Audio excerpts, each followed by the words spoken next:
How the plague outbreak in Madagascar got so bad, so fast. The death toll from a recent plague outbreak in Madagascar is rising, according to news reports.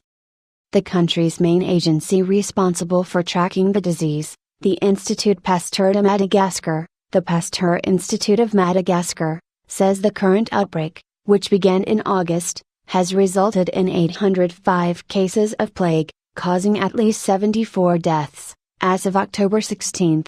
The latest report from the World Health Organization, WHO, from October 12 places the death toll at 57 out of 684 cases. Plague in Madagascar isn't new. The WHO estimates that, on average, there are about 400 cases of bubonic plague, the more common form of the disease, in the country annually. But the number of cases and deaths in the current outbreak has exceeded health officials' estimates. So, what's different this year? And how can the outbreak be stopped? 27 devastating infectious diseases. One reason the plague that's spreading in Madagascar this year is so deadly is that the disease is spreading in its pneumonic form. Unlike the more common bubonic plague, which is spread from rats and fleas to humans, the pneumonic plague can spread from human to human, said Dr. Peter Small, an infectious disease specialist and director of the Global Health Institute at Stony Brook University in New York. Both forms of the plague are caused by the bacterium Yersinia pestis, which lives in fleas and rats. When the plague-causing bacteria get into a person's blood from a flea bite, it can travel to the lymph nodes. These lymph nodes become inflamed. In this form, they're called BOs, which is how the bubonic plague gets its name. Along with inflamed lymph nodes, the plague causes symptoms similar to those of malaria or the flu, such as fever, chills and nausea. The pneumonic plague develops when bubonic plague goes untreated and the infection moves from the lymph nodes into the lungs, Small told Live Science. Once in the lungs, the bacteria can be expelled into the air in suspended particles. There, it can live for more than a day, Small said. Madagascar is used to dealing with the bubonic form, which doesn't move human to human, said Small, so the high rate of pneumonic plague in this outbreak, about 65% of cases thus far, has made it particularly severe. If anyone has pneumonic plague, everyone else is at risk, Small said. Indeed, this airborne form of the plague can be deadly in as little as 24 hours after symptoms begin, said Leila Rillison, a microbiologist who has studied the plague for 15 years. Crowded conditions. Rillison told Live Science that the current outbreak in Madagascar was also spurred by another factor. Patient 0, the first patient identified in the outbreak, fell ill while traveling toward the country's crowded capital city, Antananarivo.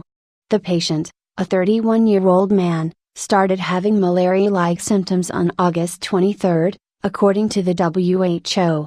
4 days later, he started coughing and then died while traveling on a small, packed bus, WHO officials said. By the time the outbreak was detected, on September 11, all of the people patient 0 had infected had traveled to Antananarivo and beyond. Plague cases are now present in 35 of the 114 districts in Madagascar, according to the WHO.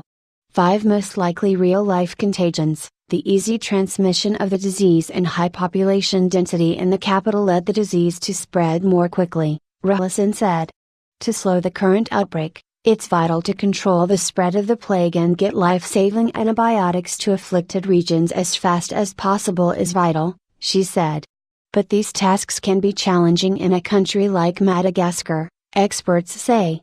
For a healthcare system with few resources, it's hard to adapt to such a rapidly developing disease, said Dr. Simon Grandjean-Lapierre, an infectious disease specialist and medical microbiologist also at Stony Brook University. Pneumonic plague is fatal unless patients are treated with antibiotics, he added. The government has shut down most of the country and stopped travel in an effort to contain the spread of the disease, Grandjean-Lapierre told Live Science.